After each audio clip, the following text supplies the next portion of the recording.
Mommy, this kid's from Providence and he's on TV. Godzilla is so fire. Yeah. Take a shot.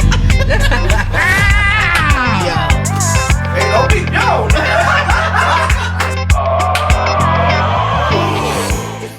Welcome back to another podcast episode, E&A.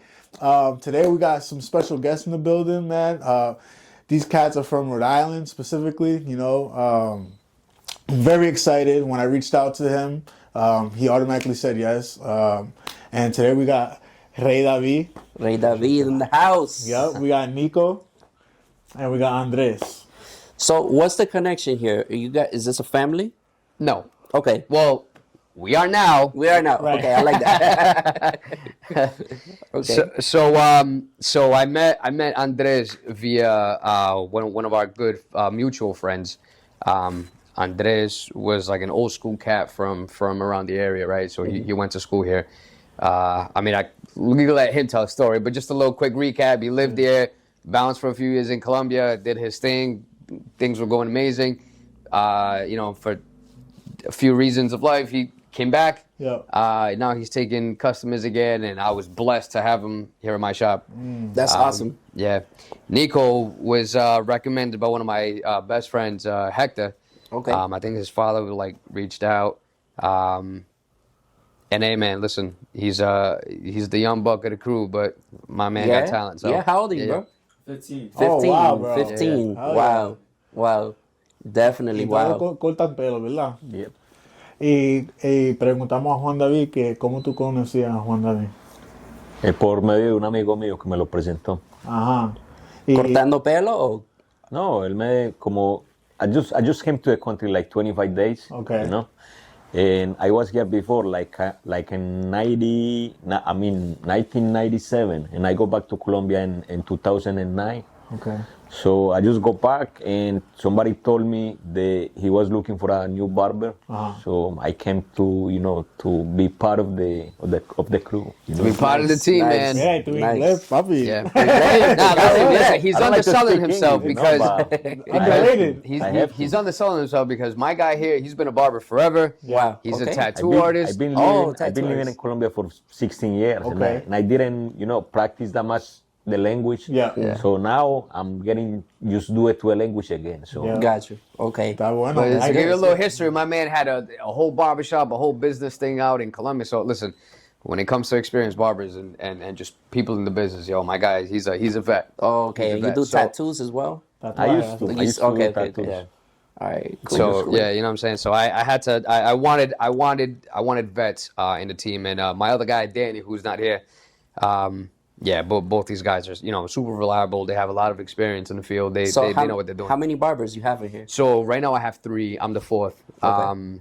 But yeah, so I guess I had an opportunity to really amplify the space and I guess do more with it, but I didn't want to overwhelm. You know what I'm saying? I didn't want to overwhelm everything at first. I wanted to start with a small team to check Yeah. out the vibe to build Absolutely. it. You know what I'm saying? Once things get going, then You scale up as you go. That's how you do business. We'll figure it out. But I like that. But yeah, no, with something I just I want to start out with something small, see if it sticks, see what the crowd, how the crowd is taking it. Yeah.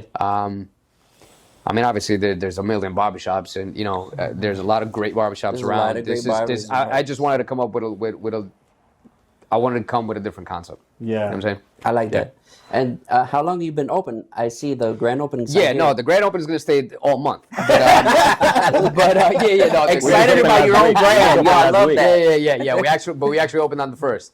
Okay. 1st of March. Yeah, 1st of March. Excellent. Congrats, bro. Congrats. First of March, Congrats. I What made you man. want to open up a barbershop? I know you cut My hair. man, so I've been cutting. So I'll tell the story. I started cutting hair when I was I don't know, maybe a little shy of about 11.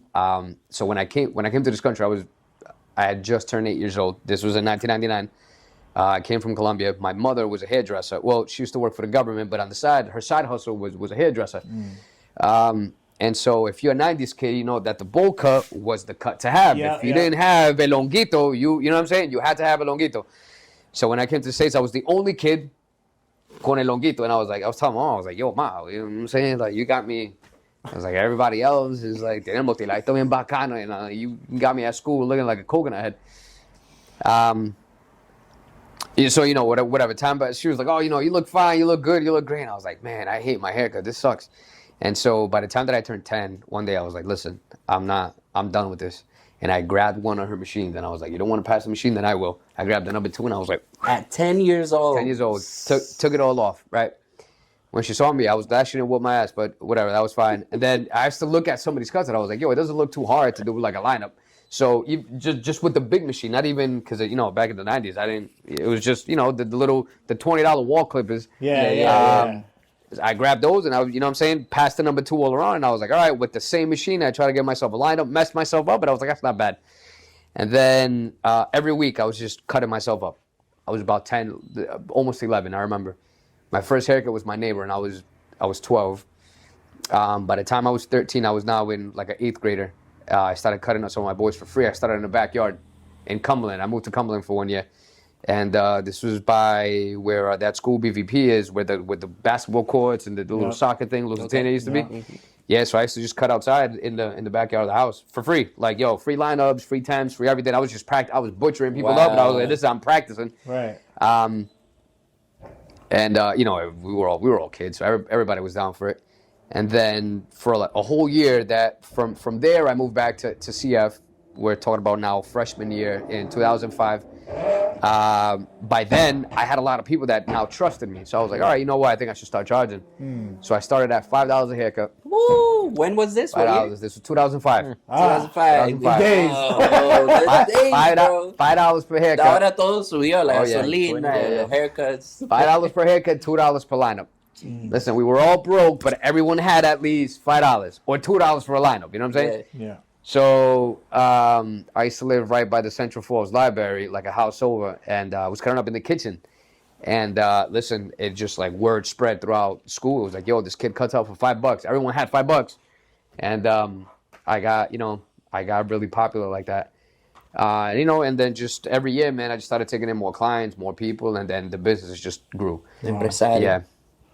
And so it was always my dream. So to get why I opened the shop, I guess when you're a kid, you never think about like, oh, one day I'm going to have a business. But then, you also think about like, damn, I wonder what it takes to have that. Like, I remember for me growing up, the best barbershop in Central Falls, and it's still an amazing barbershop, is True Styles or Blades, True which Styles, was called Blades, Blades, right? Yeah. Blades was like I was like, man, when I was his age or younger than him, I was like, dog, I want to work at Blades. Like, that was the shop back in the day, right? For me, I was like, man, yo, shout out to everybody at Blades or True Styles. I was like, yo, that's what I would. But I guess I never did enough for me to get an opportunity to work there, right? Like, I was always at my house, and I was always just cutting up, and I always felt like, maybe I don't need to work at a shop. Like, I'm good with all the clientele that I have. They all trust me. They know me. Like, maybe, you know what I'm saying? Like, I'm good here. But then everyone knew that I also cut hair, and no one ever also reached out to offer me any opportunities. You know what I'm saying? Mm-hmm. So maybe that was on my part because I never reached out. But then I guess because I never reached out, I never got anything in return. But I always felt good. Like, I always felt good. My parents loved that I was, at the house, that I was always busy cutting hair, making my money. I got good grades. Clientele. They were cool with all my friends. So it was like in a controlled environment for them. So to them, it was probably better that I was at home, busy. Do you still keep in touch? Do you still keep in touch with some of those customers that? Listen, my man, some of the customers that I have now are still the ones that I started with when I was 13. Bro. That's awesome. That's what I love about barbershops. Yeah, still to this day. So you always stay connected. We all grew up together, and I'm sure it'll be the same. It's the same. It's the same for my man right here. Absolutely. So some of the clientele that he's getting back are some of his high school friends from the '90s. Wow. You know what I'm saying? Like my guy Nico, I'm sure he's just starting up, but I'm sure his clientele is gonna stick with him, and then. And 10 years will go by like this, my man. When you hit your 10s, you'll be like, yo, remember when I was 15, I was working at Praise? Right. You'll remember it. That's awesome. Yeah. What made you want to call it Praise Luxury Barbershop? So two things. As you know, my man, we've been in a road, Yes, with God. I grew up in a Christian home, so God has always been an important. It's always been an important thing in my life, right? Amen. Like spiritually and just. It's always been something that I've always needed. So the praise came from praising God. And then also I was looking at something for like, what I need something that'll represent me. I have a daughter, and so I'm like, dude, I want something that'll have at least a letter of my last name, right? My last name is Pena. So if you take Pena comes from a Spaniard background, and the last name Pena actually has a flag. Now the flag, I don't really like it, but the flag had a few items that I was like, okay, maybe I can take a few items from that flag and make it my own, right? Okay. Yeah. And so yo quería el escudo, and then el escudo has the little like the what is it like? I'm Yeah, seeing- yeah. The flag has a little bit of that, Okay. right? And that I believe. Now, don't quote me on this, but if I did my homework correctly, I believe that was something that had to do with like the emperors and something about like the Romans and, Yeah. something like right. So I was like, cool. I like what it stands. So yeah, the P for praise, P for Pena. So it was like a meaningful thing, something that I could like keep my legacy of my last name and something dedicated to God. Awesome, bro. Yeah. I like Oh, that. yeah. I like that. Yeah. What's been one of the biggest challenges you would say opening the shop? I know it's been 1 week already, but like, It's been a month now, right? no, it's been a week. It's week? been 2 weeks, It's, 2 yeah, weeks. yeah. It's been 2 weeks. Okay. So I'll tell you guys a story, man. So being a licensed barber is not an easy process, right? For especially for someone like me who's been a barber for so long. Like, you either have to go to school, you know, and pay all this amount of money and get in all this debt, or like you have to get all these certs, you have to take all these courses, all these classes. Like it's not easy. And it costs, honestly, like it costs a lot of money. And then opening up a shop, there's like that second thing of like, cool, now I have to, you know, go with the standards of what the Department of Health needs, right? Right. All of their requirements in order to be able to open. And I'll tell you guys a quick testimony, man. So it usually takes like 6 to 8 weeks when you put in the application for a barbershop, right? Or for anything in Rhode Island, or for anything in the beauty industry in Rhode Island, for the health department to approve, because they're a small department and there's a lot of businesses that are opening. But by the time they come out here and approve everything and do all this, it's just a lot.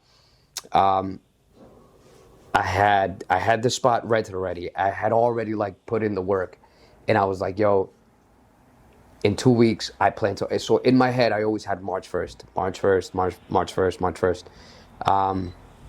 I was 2 weeks in. I was like halfway done with this place, and I was like, yo, I got to put in the papers so that I could get the barbershop approved, because if not, that how am I going to open? You know what I'm saying? I can't see clientele. And then whatever, so I put that in, and I was just praying. I was like, God, I don't know. You gave me March 1st. I don't know where I got March 1st from, but I got that in my head, and I feel like March 1st is going to be the day. I don't know what you're going to do, but March 1st, I better have some clientele in there. Days were passing, all this stuff, and then I started to panic. I was like, man, I'm not hearing anything from the health department like this. Listen, I think God put me in a place where he presented me to the right people. You have to work sometimes to get the right contacts. You have to build these relationships, right? And I think all the relationships that I've been able to build, they've all been God sent, man. I think one of the things one of the promises he told me when I was young was that I was going to be not only a pillar at wherever I am, but I was also going to be a golden connection wherever I was, right? So I was always going to be the person to connect, to make golden connections, not only for myself, but for the ones around me. And I've seen that throughout my life, man. That's been a prophecy that I've always seen come true. And so I was able to reach out to some of these people who I care for and that care for me, and they were able to help me out. Long story short, something that takes 6 to 8 weeks took 2 weeks. Wow. And the Friday before I planned to open, so the opening was March 1st, was a Saturday. Friday, I took off of work. I was here finishing up details for the grand opening, and I'm here, publicly stating, yo, Saturday, March 1st, grand opening. And I'm scratching myself, and I'm Stressing out. and I'm like, grand opening for what? If I can't even see customers because I don't have a license, like the shop license. Yeah. That Friday at 10:30, man, I got the email that says, Yes. Listen, I saw everything. I had sent pictures. I was following everything that they were saying. I got the email saying like, listen, we got the pictures, we got everything that we need. The barbershop looks good. As of today, you can open.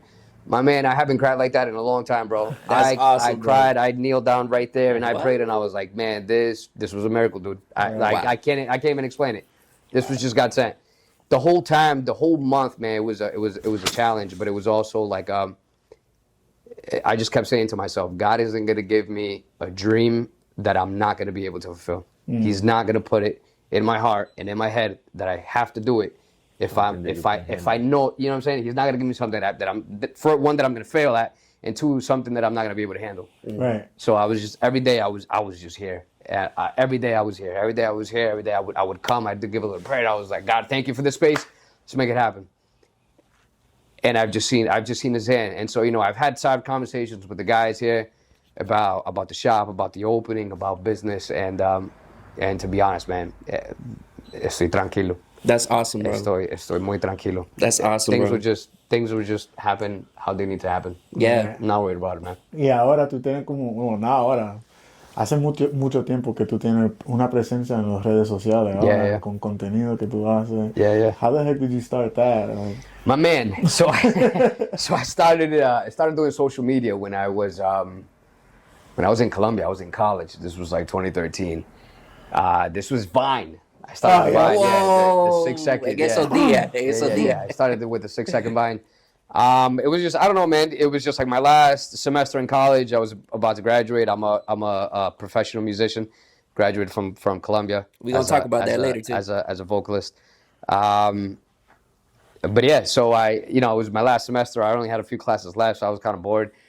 And then I just got on Vine, and I was like, "Yo, I'll 6 seconds, I could make something up." I think I started with like Colombians be like videos or something stupid like that. And then just started posting, the 6 second thing. Things just started going from the get. They just started popping. Wow. And I was like, all right, cool. So I kind of ran with that. From there, I turned it over to Instagram, and then, dude, I don't, what you call it, an influencer or whatever it is that I do.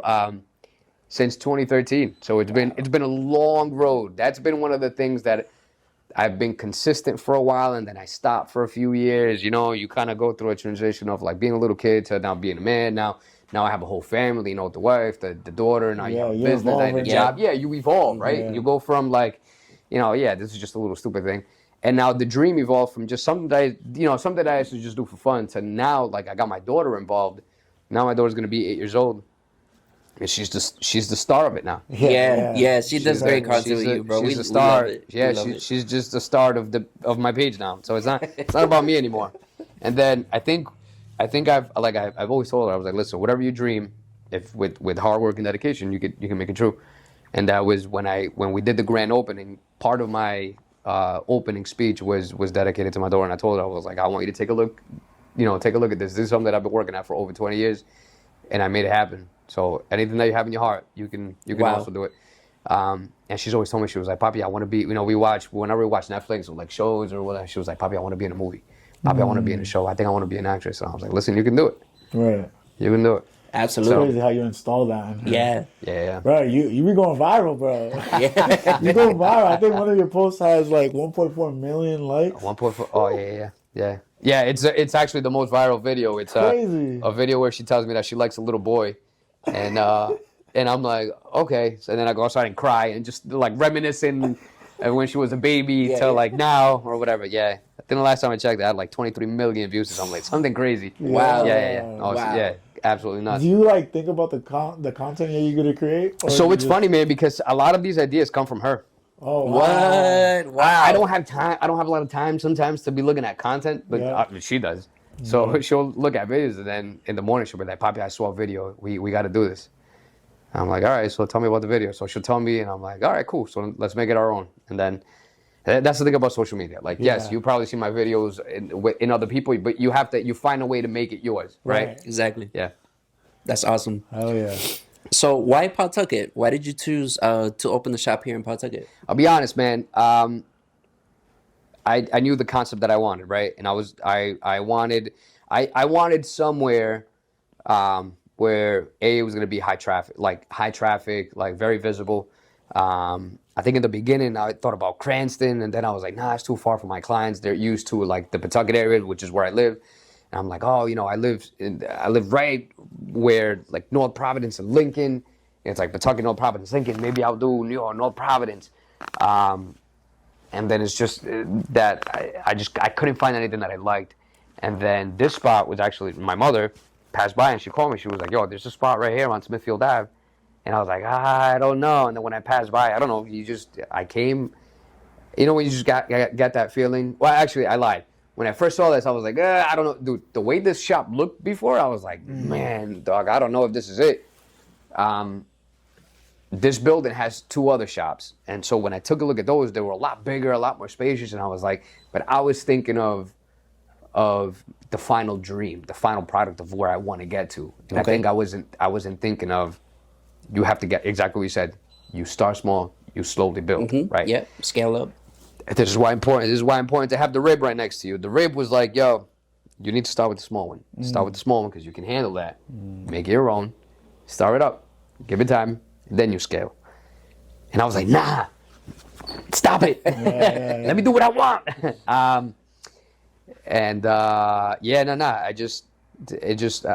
don't know. Something about that I just kind of stuck. I went to bed the next day. I started thinking about it, and I was like, if I had that space, what would I do to it? Then the vision just came. This whole thing just came to my head, and I was like, you know what? I can work with that space. Bro, this is nice. I think I can make it my own. Bro, and wow, this is it. You really outdid yourself. Which, by the way, all that you see here was just work of between the wife, myself, and friends. This was I didn't pay anyone for this. Was like, dude, that's amazing. This I know, God. Listen, my friends, man, shout out to everyone who helped me out here because this was a team effort. Yeah, bro. Wow. Yeah. You can't do it by yourself, bro. You need a team. Always need a team, bro. Yeah. That's fire. So how do you balance being a business owner while also creating content? It's tough, my man. I think I handle a tough schedule, and now it's even more challenging with the business.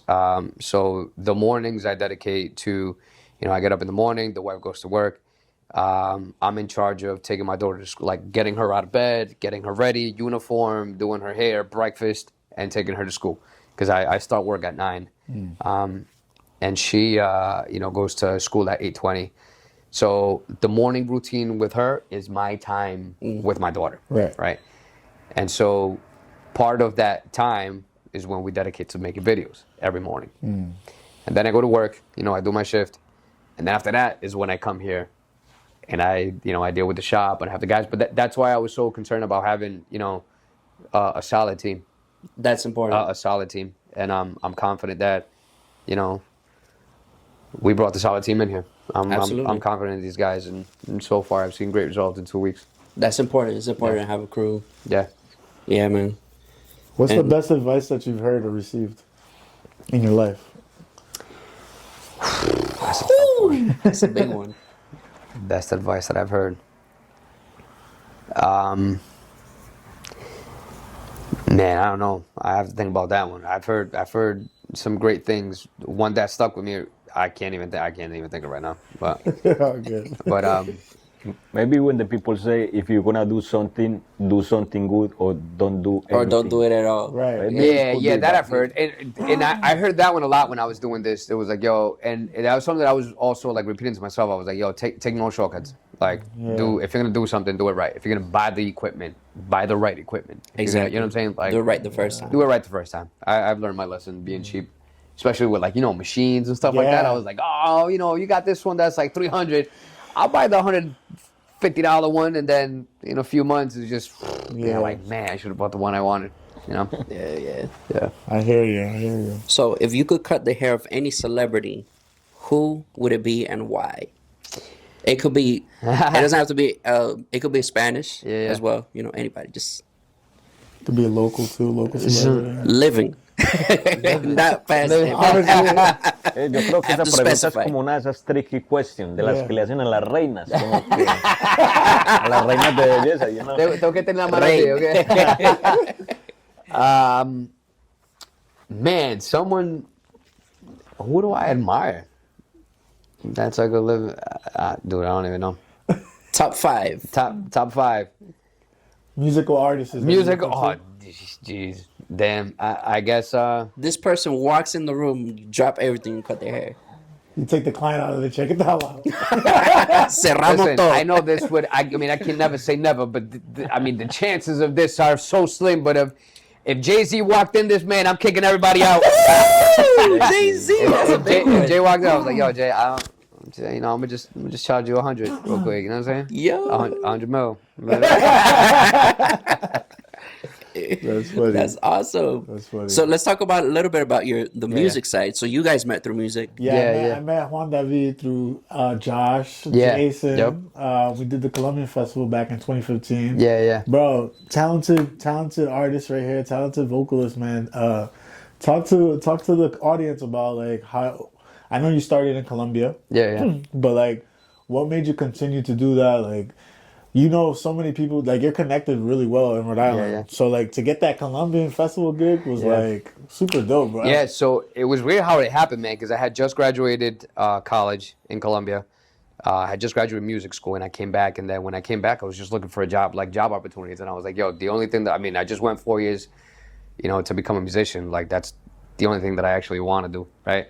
And so when I came back, I was like, all right, well, what is there to do? And I'm like, I'm just going to start knocking on doors, right? And so I went to La Casona, and I told them, I was like, listen, if you guys, I think it was for Mother's Day, I believe. And I told them, I was like, yo, if are you guys doing anything for Mother's Day?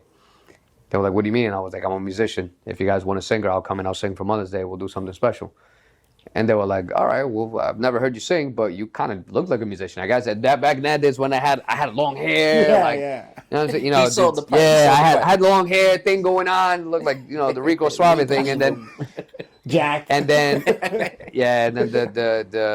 lady who was hearing me out, she was like, yeah, we can make it happen. And I was like, all right, cool. And I went, and then I think I played with Josh. I remember if you were there. I think it was like I saw in the parking lot. Yeah. Right? No. This was inside. This was before the parking lot. Okay, so no. So it was like the first little gig. That was like the second gig that they gave me. So the first little gig was for Mother's Day. We did it, and they were like, yo, cool. Nah, you did a good job. After that, it was like, yo, it was summertime. Yeah. And then they were like, yo, we're going to do a little Colombian festival in the parking lot. We're bringing out some people. Do you want to perform? And I was like, yes, please, let's do it. Yeah. That's when I had the big band. Yeah. Awesome. I still have pictures of all that. Yeah, me too. Yeah. I would love to check that out. Y'all got to put me into that. Yeah, we performed in La Casona. That was awesome. And downtown too. And then we went to downtown Pawtucket for the Colombian Festival. We performed there as well. And then I think the year after that, we did Boston. And then, we did a bunch of stuff. It was cool, man. It was really cool. And it's just, I guess, one door opens the other, right? You gotta knock. You have to put yourself when you don't out know there. anyone, you just gotta. I'm afraid to ask, but who are they? Who are los adolescentes? They're the ones that sing. Me tengo que ir. Oh, okay. They're the ones that sing. Yo quiero besar tu boca. Bro, you were connected. What? Yeah. So it was cool, man. With them, I got to go to Europe. I got to see Europe because of them. We did a bunch of shows all over Spain. We went to Italy. We went to Switzerland. We went to Germany. We went to all the Canary Islands. It was crazy, man. It was crazy. Like doing shows of like 50,000 people. It was amazing. Yeah. That's big. That's big.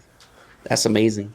What was the best experience that you had on tour with them? On tour with them, man. I think it was. I had a lot of unforgettable experiences. I think one of them, one of the ones that I most remember was in Ecuador, and I got to perform. It was over 50,000 people, and we had it was Grupo Gale.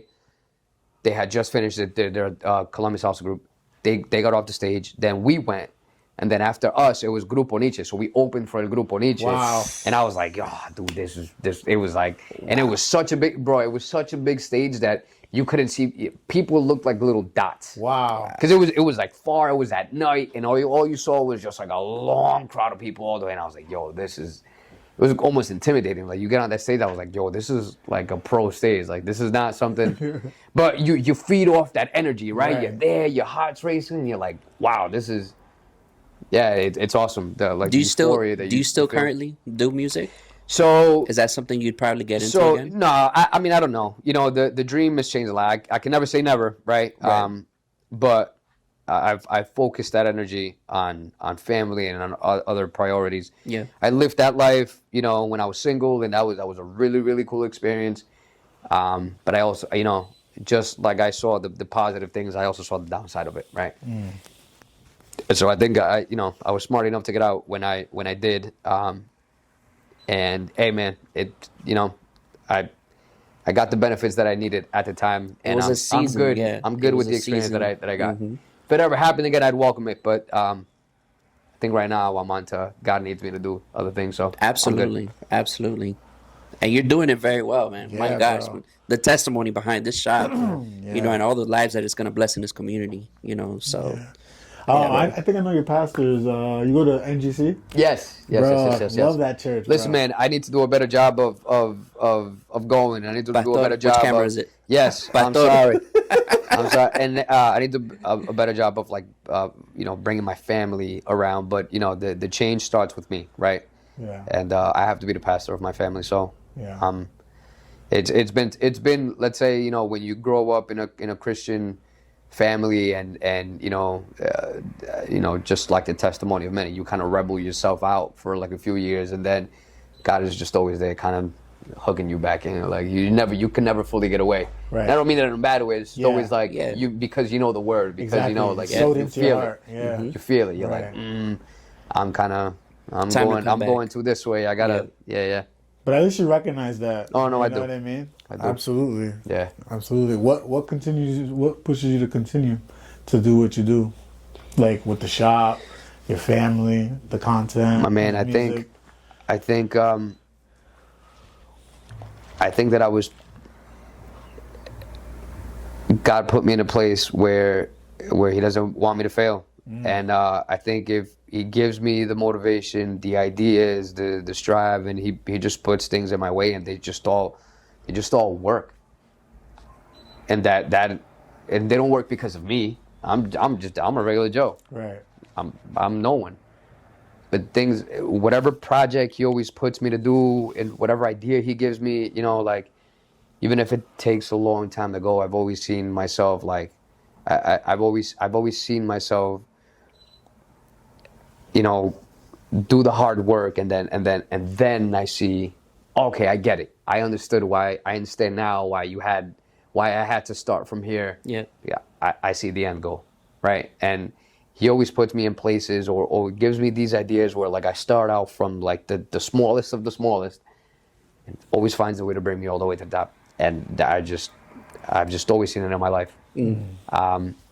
And I think that keeps me going. Seeing my parents, an immigrant family who left everything behind, and seeing all the things that they had to go through to put me where I am today. Yeah. They're a huge part of my motivation, because you get to an age now, right, where you start to see the changes in them, and then you kind of sit back a little bit, and then you realize, man, I'm not young anymore. We're hitting mid-30s now. We're not that young.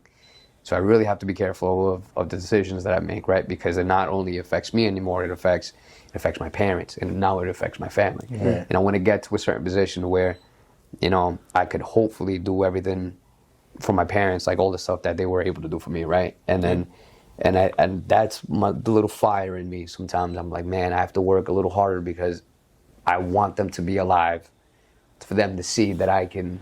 That I want them to be. I want That them you to got get. there. The fruits of your Yeah, labor. you know what I'm saying. I want them to realize, wow, all of our hard work, here it is. Yeah. I'm proud of them. And I know if they heard this, they'd be like, oh, he doesn't need to say that because we're proud of him. Right. But you like I said, you get to the age where you're like, man, I want to take care of them like they did for me. Yeah. I want to give them the opportunity. Not have to worry about one I bill. want to give them the opportunities for them to just chill, right? Exactly. I want to be able to financially to do that for them, and I think that's why I hustle so much in all these areas. And not even for them, but for my family, my daughter. Yeah.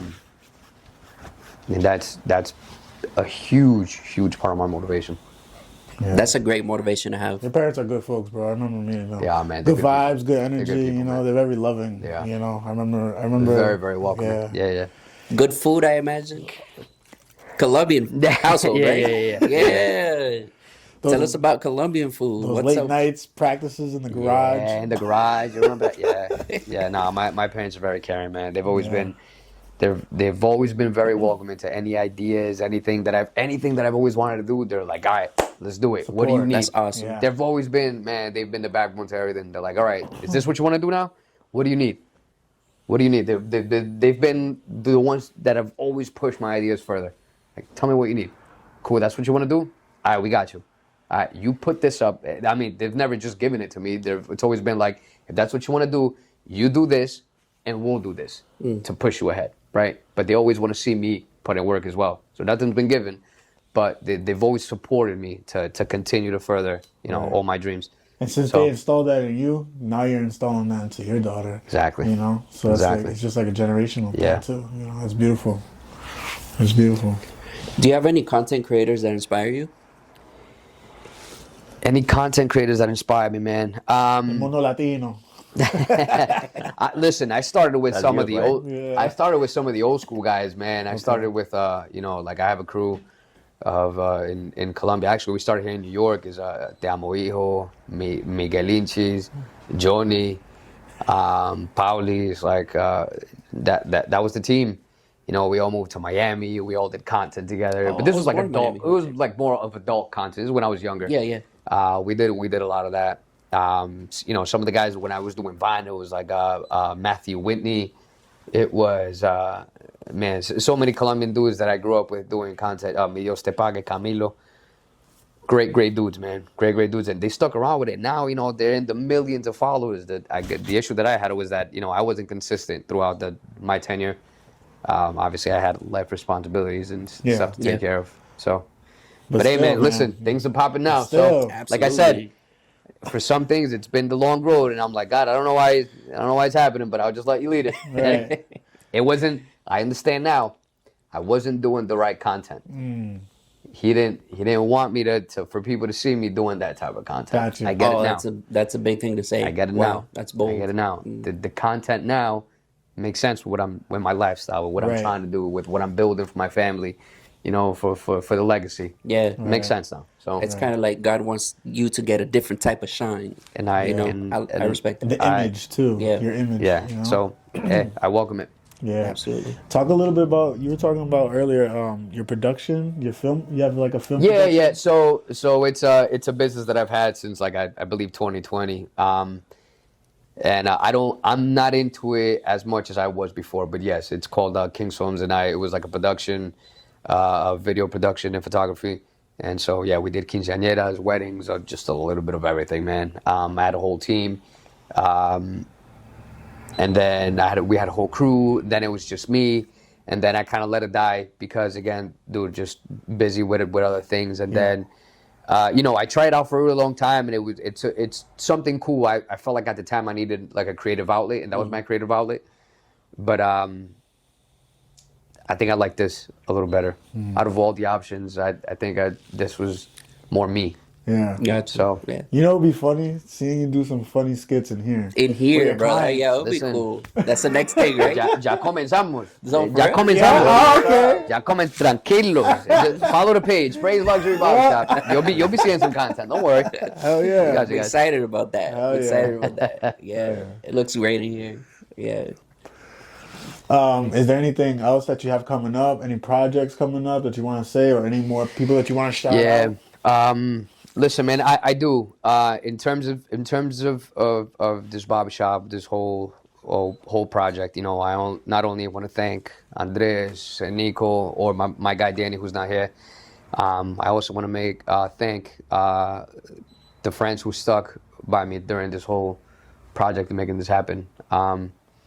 Andres, Juan Pablo, Hector Cardona, Steven Tomeo, Carlos, his son, his entire family, to be honest, my wife, my daughter, our son, George, my parents. Dude, these were all people that were here with me every single day, like doing little details for this, man. And I'm super grateful. Besides them, there's another barber and business owner that I look up to. His name is Irv Munoz. He's the owner of Limitless Barbershop. Great guy. Definitely like a mentor for a lot of the questions, man. Like just a selfless guy. Any question that I had, man, it was never competition. It was all love, and I appreciate that, man. So That's awesome. Yeah, shout outs to Irv. Shout out. Shout outs to my boy Kev, to Steve. Listen, these were people who always kept me motivated, and always knew that I could do it, man. And I'm glad that I have this now. Oh, yeah. That's great. Yeah. That's great. Oh yeah. Where can our audience find you on social media? All your platforms. Social media Cool. handles. So on Instagram, it's Rey David Official. The barbershop IG is praise.luxury.barbershop. Or is it praise.lux.barbershop? It's one of those. Praise.luxury.barbershop. Praise.luxury, Yeah. yeah. Yeah, you could find all our content there. My daughter's IG, her IG be popping now. She's like at 35K. Wow. 7-year-old. Wow. Yeah.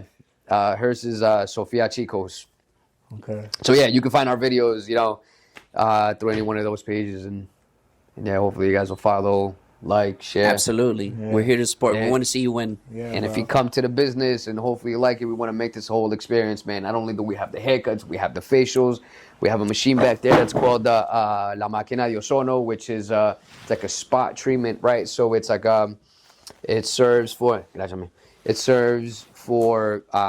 if you have really bad skin or acne, or it's just a really dope spot treatment, bro. Really, really amazing spot treatment. And we have the head washing station, so we're trying to include luxury service that Different elements. Yeah. Different luxury service. So you just kind of, also make this stand out a little bit. We can't call it luxury if we don't offer any of the luxury. Right. You know what I'm saying? That's So true. Right. That's true. So here it is. Not a lot of like that. barbershops around here specifically don't have Exactly. that. Exactly. So, That's Not a only great that, concept. but like we got the right training. We got the right training for all these things. So yeah.